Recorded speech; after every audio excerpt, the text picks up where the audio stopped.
에디와 함께 보는 의료사고 예방 팁! 수술 직후 도수 치료를 받고 허리 디스크가 재발했어요. 도수 치료는 치료사가 손으로 직접 뼈, 관절, 근육 등을 맞춰나가며 틀어진 몸을 바로잡는 치료입니다. 척추를 수술받지 않고도 치료하거나 자세를 교정할 수 있는 등 그 편의성과 효과로 도수 치료를 받는 분들이 점점 늘어나고 있는 추세입니다. 이렇게 편한 도수 치료, 누구에게나 좋은 효과를 줄까요? 50대 남성인 김철수 씨. 수술 직후 도수 치료를 받고 허리 디스크가 재발했다며 의료중재원에 조정을 신청합니다. 철수 씨에게 무슨 일이 있었던 걸까요? 철수 씨는 허리 디스크가 심해져 병원에서 허리 디스크 수술을 받았습니다. 수술 후 상태가 좋아진 철수 씨. 며칠 후 도수 치료와 체외 충격파 등을 받습니다. 그런데 치료 후 수술 전보다 더욱 심한 통증을 느끼게 된 철수 씨는 MRI 검사 후 다시 신경 차단술을 받았는데요. 하지만 치료 후에도 계속되는 통증으로 또다시 MRI 검사를 받은 철수 씨. 결국 수술한 부위에 추간판 탈출증 재발 소견으로 2차 수술을 받고 일주일가량을 더 입원하며 약물, 물리치료를 받고 퇴원하게 됩니다. 그러나 퇴원 이후에도 계속되는 통증으로 결국 다른 병원을 찾은 철수 씨는 디스크 소견으로 입원과 퇴원을 반복합니다.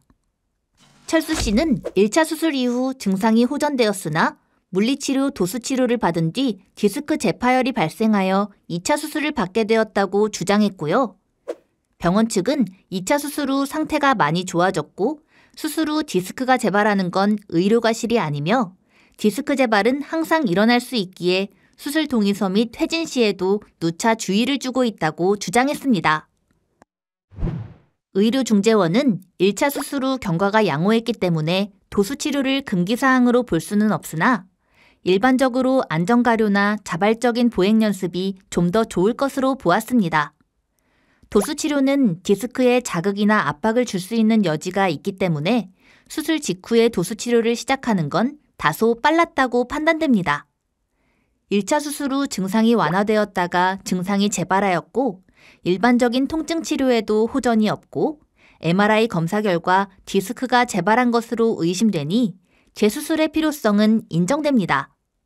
재수술 후에도 통증은 일부 남은 것으로 보이나 수술 후 영상검사를 볼 때 추간판 제거술이 잘 되었고 일부 수술 후 통증이 호전되는 것으로 보이고 이후 경과가 좋아 경과관찰이나 처치는 적절했다고 판단됩니다. 수술 부위의 디스크가 재발될 수 있는 원인은 다양합니다. 특히 수술 직후 디스크 재발은 일상적인 보행이나 침대에서 쉬는 중에도 생길 수 있는데요. 수술 직후에는 디스크 자체가 약해져 있는 상태이므로 도수치료가 디스크 재발의 직접 원인으로 보기에는 근거가 부족하나 일부 영향이 있었을 가능성을 배제하기는 어렵다고 판단됩니다. 이 사건의 조정 결과 병원이 철수 씨에게 600만 원을 지급하며 철수 씨는 이의를 제기하지 않는 것으로 조정이 성립되었습니다. 허리 디스크 수술 후 의료사고 예방 체크리스트. 수술 이후 급성기에 디스크가 재발하는 원인은 매우 다양하고 특히 수술 직후 침상 안정 중이나 보행 중에도 재발할 수 있음을 인지해야 합니다. 척추 유압술 이후 일상적인 회복을 위해 재활치료가 필요하다고 판단되면 기간에 따라 단계별로 다른 재활치료 프로그램을 적용하는 것이 중요합니다. 추간판 제거술을 실시한 경우 근마비 등의 증상이 있어 재활치료를 서둘러 시행해야 하는 경우가 아니면 수술 후 급성기에는 안정과 가벼운 걷기 정도로 시행하는 것이 좋습니다. 의료 분쟁, 의료중재원이 객관적이고 공정하게 해결되도록 돕겠습니다.